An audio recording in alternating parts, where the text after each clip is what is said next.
संत के दरवाजे पर जाने के लिए संत जैसा स्वभाव होना चाहिए। कैसा स्वभाव? संत जैसा। राम की चौखट पर लंका का राजा रावण राक्षस था, कपड़े काहे के पहन कर गया था? बोलो जम के, संत के। सीता का जब हरण करने गया, हरण करते समय संत का चोला पहनकर रावण गया। महाराज, एक राजा बीमार पड़ गया, डॉक्टर वेदों ने कह दिया जो हंस होते ना, हंस के पंख काटकर उसका मांस निकालो और मांस निकालकर राजा के शरीर पे मलो, राजा ठीक हो जाए। तो राजा ने अपने दूतों से कहा जाओ जाकर हंस को पकड़ो। अब हंस मिलेंगे कहां? तो के मानसरोवर पर, किसी सरोवर के घाट पर हंस मिलेंगे। दूत गए, जैसे ही हंस को पकड़ने लगे हंस भाग गए। हाथ में एक भी हंस नहीं आया, 2 महीने हो गए। सारे के सारे दूत राजा के पास में आकर बोले हंस हाथ में नहीं आ रहा। राजा ने अपने गुरु जी को बुलाया, गुरुदेव हंस को कैसे पकड़ा जाए? जाल भी बिछाया, दाने भी डाले गए, पर हंस हाथ में नहीं आया। गुरु ने कहा हंस को पकड़ना है तो संत का चोला पहनना पड़ेगा, क्योंकि हंस हमेशा संत की शरणागति में रहते हैं। द्वारपालों ने संत के चोले को पहनकर एक जगह तप करा। 3 दिन तक जब तप करा, हंस उनके आसपास आने लगे। हंस ने आपस में बात करी, अरे ये तो वही राजा के दूत हैं जो हमको पकड़ने के लिए आए हैं। दूसरा हंस बोला भले पकड़ने के लिए आए हैं, पकड़ा जाओ, पर चोला संत का पहना है, इसलिए अपने को संत से दूर नहीं जाना है, मर जाएंगे अपन। एक हंस ने दूसरे हंस से कहा भले मर जाएं, पर संत के चोले का मान रखना है अपने को। चलो। सारे संत के चोला पहने हुए उन दूतों ने हंसों को पकड़ लिया, राजा के यहाँ ले जाकर उनको काटने ही वाले थे। इतनी देर में हंस देव स्वयं भगवान विष्णु प्रकट हो गए। भगवान का एक अवतार है हंस अवतार। हंस देव भगवान विष्णु प्रकट हो गए और भगवान विष्णु ने प्रकट होकर उन दूतों को मारा और कहा अरे मूर्खों, इन पक्षियों ने संत के चोले का मान रखा, तो जो संत का चोला पहनते हैं उसको तो उस संत के चोले का बहुत मान रखना पड़ता है। और आज के जमाने में तो चोला पहनकर भी लोग मान नहीं रख पाते। मदिरा का पान, व्यसन, झूठ, कपट, ना जाने क्या क्या कर्म आज के लोग उस चोले को पहनकर करते हैं, तो दुख उत्पन्न होता है, तकलीफ होती है। या तो पहनो ही मत, कौन ने कहा कि पहनो? और पहना है संत का चोला यदि धारण करा है तो उसकी मर्यादा होना चाहिए, उसका मान होना चाहिए। पक्षी जब मान करते हैं तो मनुष्य क्यों? गंगा कहती है मुझे सात्विकता चाहिए। कहा तो रूप बदल, तो गंगा रूप बदलकर गोदावरी के रूप में, तो गोदावरी का जो मूल है वो गंगा ही है, इसलिए इसको नासिक में गंगा कहते हैं। नासिक में क्या कहते हैं इसको? गंगा, गोदावरी गंगा। इसको केवल गोदावरी नहीं कहा जाता, गोदावरी गंगा ये गोदावरी गंगा है। अनसुईया मैया के दरवाजे पर गोदावरी जी पहुंची, गंगा जी पहुंची, और गंगा गोदावरी ने अनसुईया के दरवाजे पर जैसी पहुंची, अनसुईया जी को शब्द सुनाई पड़ा कि गंगा आई है। अनसुईया जी बाहर गई, गंगा जी को लेकर वापिस अंदर आई। पधारो। गंगा जी बैठी और गंगा मैया ने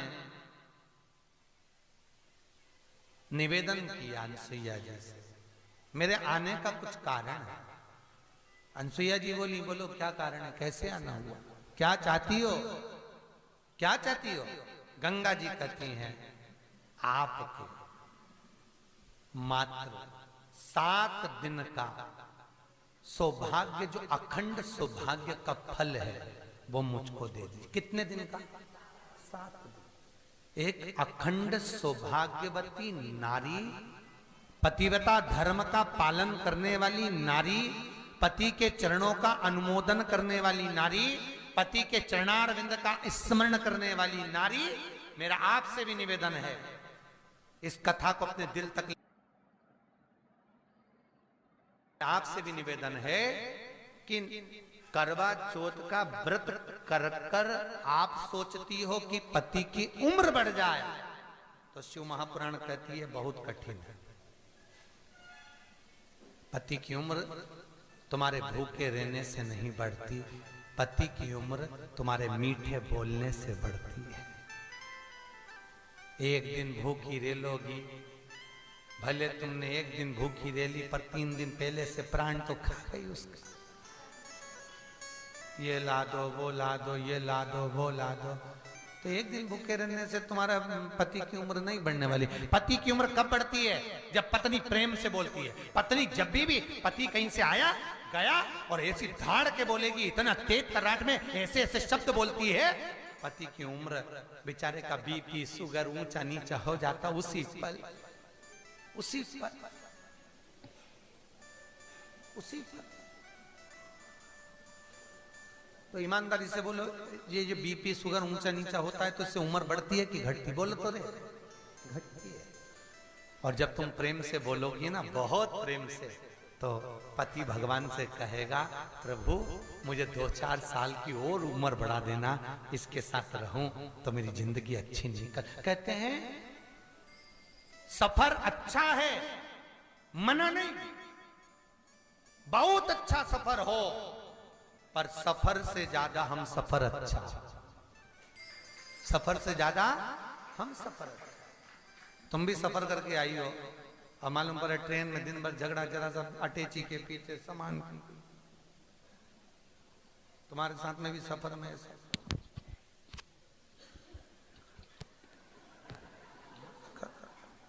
हमारा बैग यहाँ रखा था, तूने क्यों उठाया? अब सफर तो अच्छा हुआ, टिकट भी क्लियर मिल गया, सब कुछ हो गया, सीट भी मिल गई, पर जो आजू बाजू वाले मिले थे, हम सफर जो मिला था वो बिल्कुल भेरू जैसा मिल गया, सिंदूर चढ़ा हुआ। तो मालूम पड़े जरा सा पानी गिरा, जरा सा बैग नीचे रखा, जरा सा ऐसा हुआ और मुंह चढ़ा, ऐसा करे, पूरा सफर।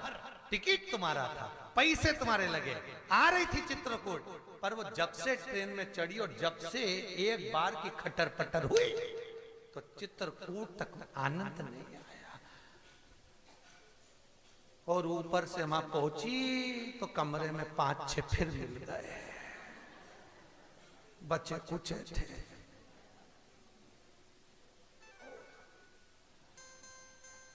अब चिंता लगी, पलंग 2 जनी का है 5, तेरा क्या होगा रे कालिया? अब देख, अब चित्तवृत्ति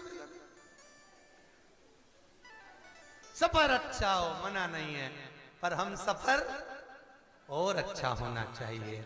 जिसके साथ तुम सफर करने जा रहे हो, जिसके साथ आप तीर्थ करने जा रहे हो, जिसके साथ आप भगवत भजन करने जा रहे हो, जिसके साथ आप आपकी जिंदगी निकालने जा रहे हो, वो आपके अनुकूल होना चाहिए।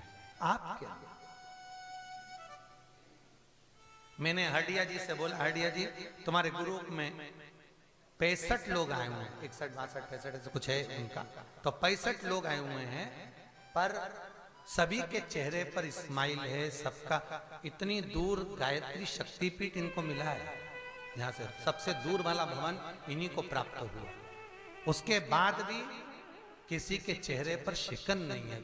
तो हरडिया जी बोलते हैं, महाराज ये सब जितने भी है ना, पूरा एक परिवार जैसे चलते हैं, और परिवार में कई तरह के लोग होते हैं, कोई तेज भी हो, कोई नरम भी हो, पर संगत का जब असर होता है, सब ऐसे सत्संग करते हैं, ऐसा आनंद लेते हैं कि अपना परिवार घर सब भूल कर एक मस्ती में डूब, एक मस्ती।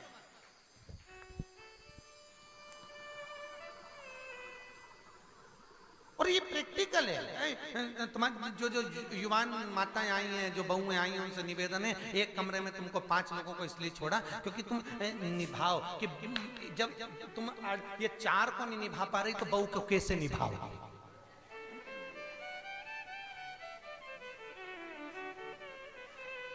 ये तुम्हारा प्रैक्टिकल एग्जाम में पास होना था।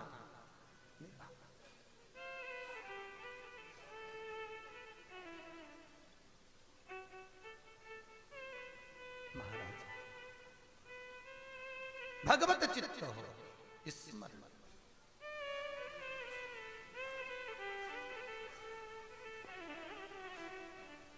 मुझे आज वो उज्जैन की एक कथा याद आ गई, 84 महादेव की। चौथे दिन यात्रा समापन होना थी और उसी दिन यात्रा लंबी थी और एक जगह वो पूड़ी बनवाई, याद आई?